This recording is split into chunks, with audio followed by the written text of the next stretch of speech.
Hello guys, welcome back to my channel MBBS with MPMSU। आज का जो हमारा टॉपिक होने वाला है वो होने वाला है पैथोलॉजी सीरीज से आयरन डेफिशिएंसी एनीमिया। गाइस, किसी भी मेडिकल यूनिवर्सिटी में चले जाओ, सेकेंड ईयर फाइनल एग्जाम में आयरन डेफिशिएंसी एनीमिया तो आना ही आना है। या तो वो 20 मार्क्स में आएगा, या तो 5 मार्क्स में आएगा, या तो 2 मार्क्स में आएगा। अब 20 मार्क्स में आएगा तो उसमें सबसे पहले तो आपसे आयरन मेटाबॉलिज्म के बारे में पूछेगा, फिर इटियोलॉजी के बारे में पूछेगा, क्लिनिकल फीचर्स के बारे में पूछेगा एंड लैब डायग्नोसिस पाएगा। 5 मार्क्स में आएगा तो आपसे आयरन मेटाबॉलिज्म, क्लिनिकल फीचर और लैब डायग्नोसिस पूछेगा। और अगर 2 मार्क्स में है तो 2 मार्क्स में वो आपसे लैब डायग्नोसिस पूछ सकता है, आयरन मेटाबॉलिज्म पूछ सकता है। 2 मार्क्स में ये दोनों चीज़ें पूछ सकता है। तो चलिए गाइस, धीरे धीरे जल्दी से सब कुछ कवर करते हैं। सबसे पहले हम पढ़ेंगे आयरन मेटाबॉलिज्म।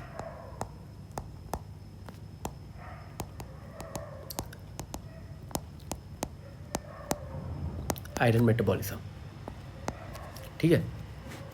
अब देखो, आपने खाना खाया, फूड में जो आयरन था वो Fe+3 फॉर्म पे है, ठीक है। आपने खाना खाया, स्टमक में गया, स्टमक में क्या है? HCl है,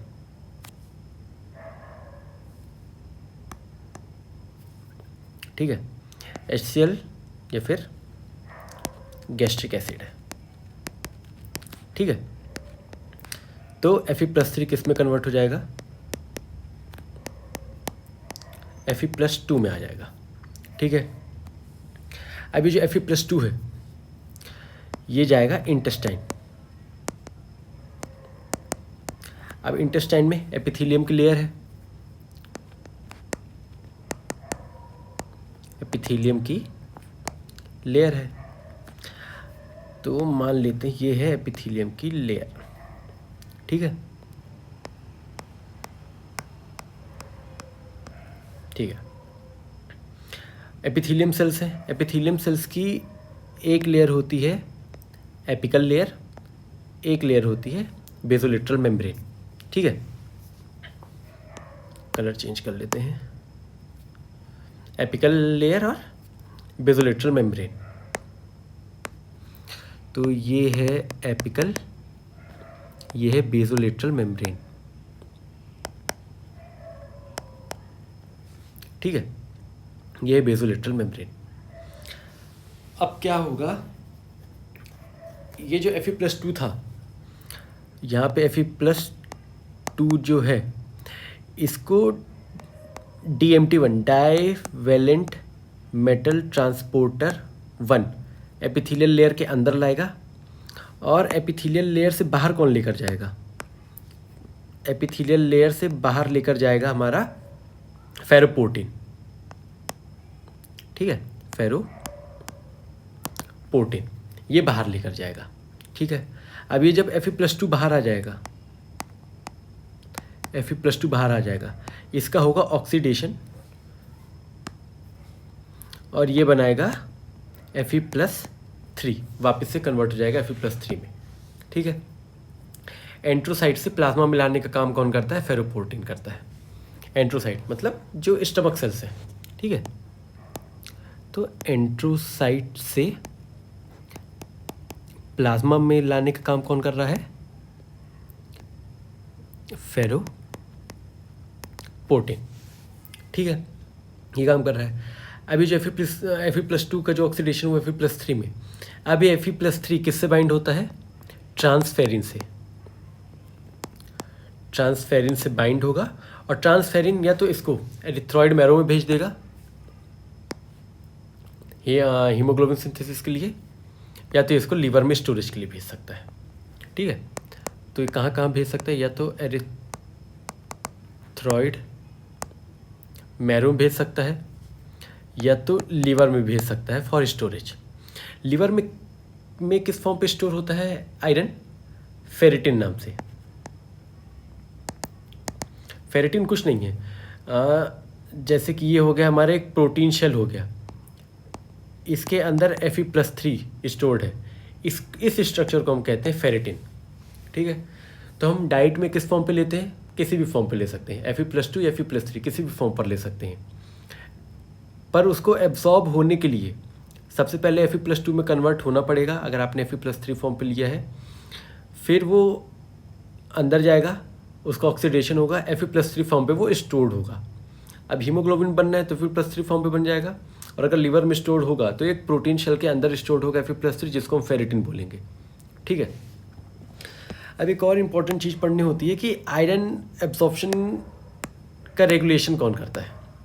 जैसे कि आयरन बॉडी में तो आ गया, अब उसको यूज़ कैसे करना है, ठीक है, तब वो पढ़ते हैं।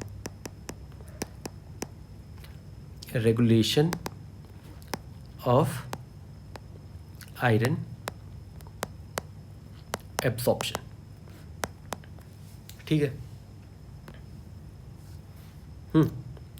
अब देखो, आपने आयरन लिया, Fe+2 फॉर्म पे लिया, ठीक है, इंटेस्टाइन में गया, एपिकल लेयर में गया, वहाँ पर से जब प्लाज्मा में जाएगा, प्लाज्मा में जाने के बाद उसका वापस से हुआ ऑक्सीडेशन, Fe+3 फॉर्म पे बन के वो स्टोर हो गया।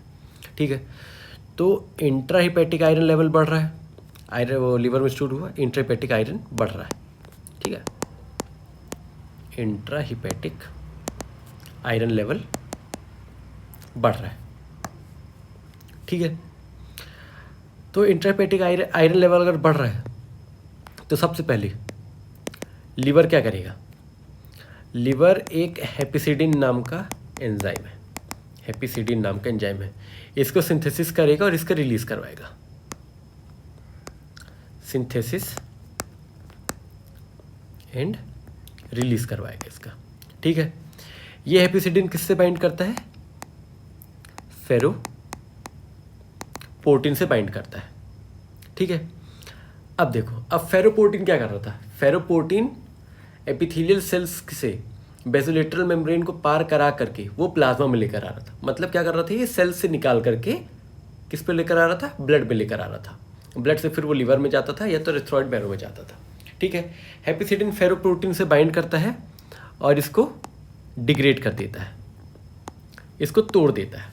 अब देखो, अब फेरोप्रोटीन तो टूट गया, मतलब अब ब्लड में लाने के लिए आयरन को तो कोई नहीं बचा, मतलब आयरन ब्लड में आ नहीं पाएगा, तो वो कहाँ पर रहेगा, एपिथेलियल सेल्स में ही रहेगा।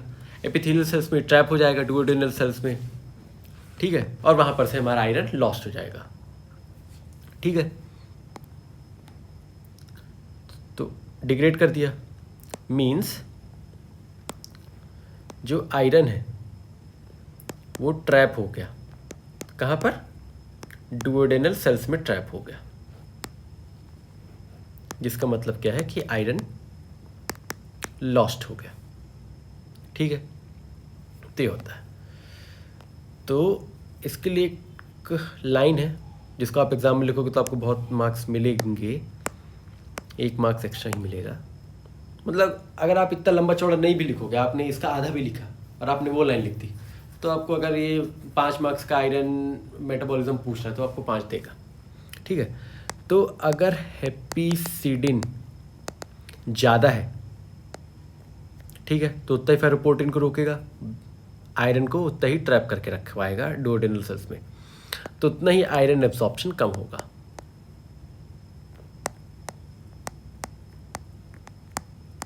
ठीक है, हेपिसिडिन जितना ज़्यादा होगा आयरन एब्जॉर्प्शन उतना कम होगा, हेपिसिडिन जितना कम होगा आयरन एब्जॉर्प्शन उतना ज़्यादा होगा, इनवर्सली प्रोपोर्शनल है।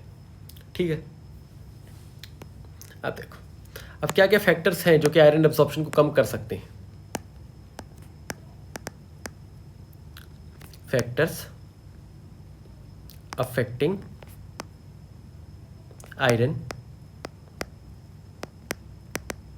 एब्जॉर्प्शन। ठीक है, देखो, एक तो Fe+2 फॉर्म इंक्रीज कराता है आयरन एब्जॉर्प्शन को। ठीक है, एक एसिड स्टमक, एसिड स्टमक क्यों इंक्रीज कराता है आयरन एब्जॉर्प्शन को। देखो, अगर आप Fe3+ फॉर्म पे लोगे तो गैस्ट्रिक कंडीशंस के अंदर ही वो Fe+2 फॉर्म पे बदल सकता है, और Fe+2 फॉर्म से ही वो एपिकल और बेसोलिटरल मेम्ब्रेन को पार करता है। इसलिए Fe+2 फॉर्म ज़्यादा हेल्प करेगा एब्जॉर्प्शन में और एसिड स्टमक में। ठीक है, और एस्कॉर्बिक एसिड, एस्कॉर्बिक एसिड मतलब वही vitamin C, vitamin C always favours iron absorption. इन दोनों दवाइयों को साथ में ना सप्लीमेंट के तौर पे भी दिए जाते हैं कि अगर आप आयरन ले रहे हो तो साथ में विटामिन सी लो। तो ये तीनों कंडीशन आयरन एब्जॉर्प्शन को इंक्रीज करेंगी। तो इसी का उल्टा कर दो, जैसे कि Fe+3 फॉर्म, ठीक है, और ए क्लोराइड या मतलब एब्सेंस और लो लेवल ऑफ में, ए क्लोराइड का मतलब तो एब्सेंस ऑफ एसिड ही होता है। तो ए क्लोराइडिया और एल्कलाइन फूड, एल्कलाइन फूड, ये तीनों क्या करेंगे, आयरन एब्जॉर्प्शन को डिक्रीज करेंगे। ठीक है,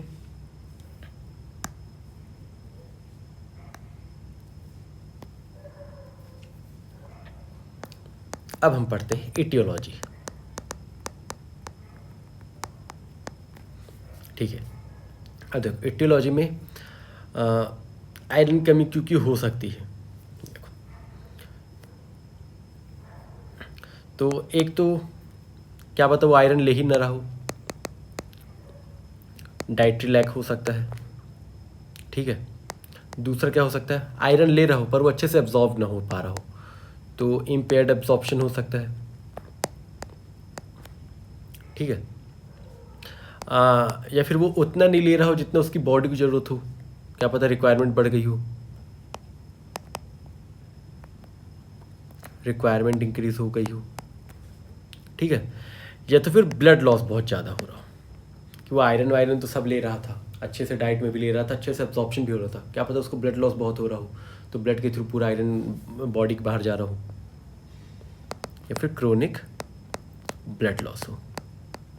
ठीक है, अब देखो डाइटरी लैक में जैसे कि बच्चे उतना खाना वाना नहीं खाते, या फिर सोशो इकोनॉमिक स्टेटस बहुत कम हो तो हो सकता है। क्रोनिक डायरिया हो जिसके कारण इम्पेयर्ड एब्जॉर्प्शन हो रहा हो, प्रेगनेंसी में या फिर ग्रोइंग इन्फेंट चाइल्ड में रिक्वायरमेंट बढ़ जाती है, या फिर जीआईटी इन्फेक्शन हो, यूरिनरी ट्रैक्ट इन्फेक्शन हो, तो इस कारण से क्रोनिक ब्लड लॉस हो रहा हो, तो ये हो सकता है।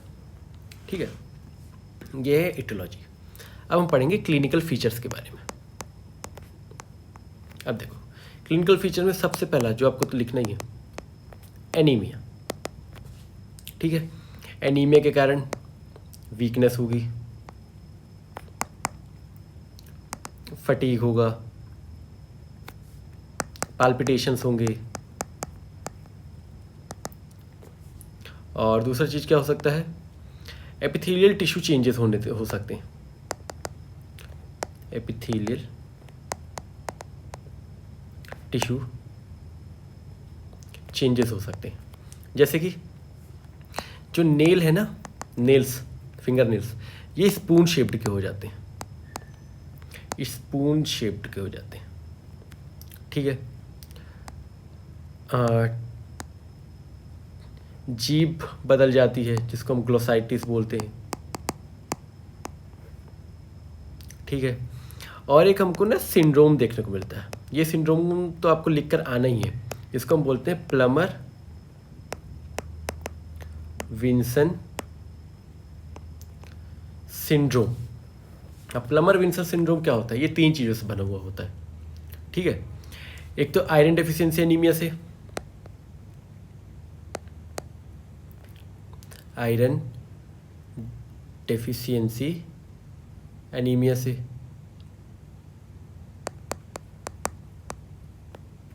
ठीक है, एक डिस्फेजिया से।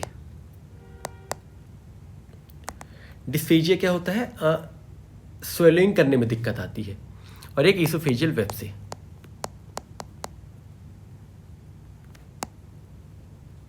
ईसोफेजियल वेब्स मतलब जैसे कि ये अगर ईसोफेगस है तो इसमें ना इस तरह के रिंग फॉर्म्स के आ जाए जिसके कारण ना स्वेलिंग में प्रॉब्लम आती है। तो इन 3 चीज़ों से बनता है हमारा प्लमर विंसन सिंड्रोम। ठीक है, ये हो गया। अब क्लिनिकल फीचर्स में तो इतने इम्पोर्टेंट है। अब हम पढ़ेंगे लैब डायग्नोसिस के बारे में। ठीक है,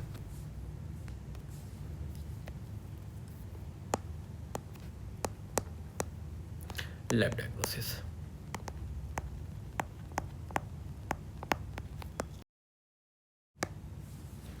तो लैब डायग्नोसिस में सबसे पहले हम देखते हैं ब्लड पिक्चर क्या क्या होगी। ब्लड पिक्चर तो सबसे पहले तो हीमोग्लोबिन कंसंट्रेशन देखेंगे जो कि डिक्रीज्ड होगी, ठीक है। अब आरबीसी कैसा दिखेगा, red blood cell, hypochromic, microcytic देखने को मिलेगा, मतलब हाइपोक्रोमिक माइक्रोसिटिक एनीमिया भी हम इसको बोल सकते हैं, उसके अंदर आता है। और सबसे खास बात जो आपको इसमें लिखनी है, इसमें रिंग या फिर इसे को हम पेस्ट्री सेल्स बोलते हैं, ये देखने को मिलेगा हमको, ठीक है। और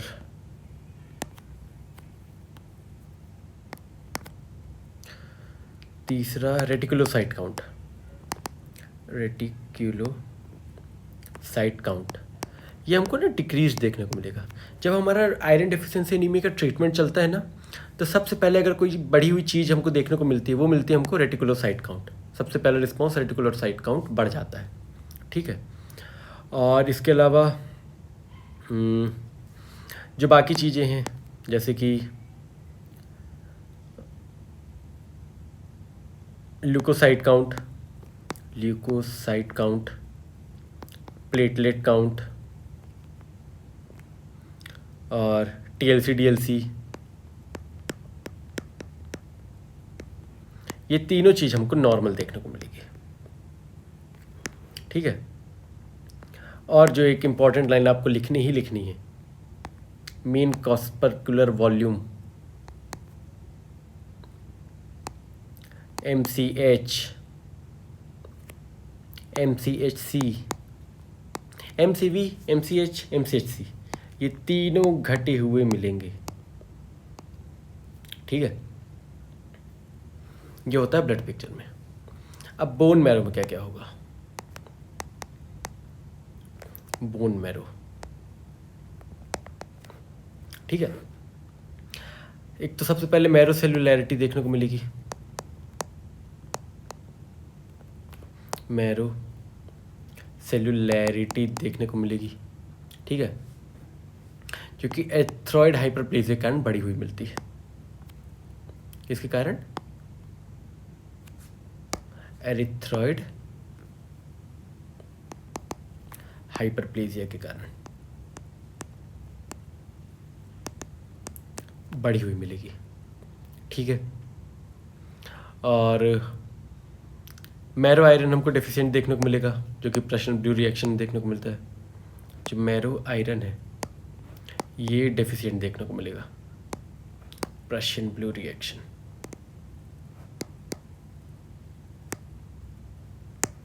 ठीक है। और बोन मैरो में तो इतना ही है। और बायोकेमिकल फाइंडिंग्स में, बायोकेमिकल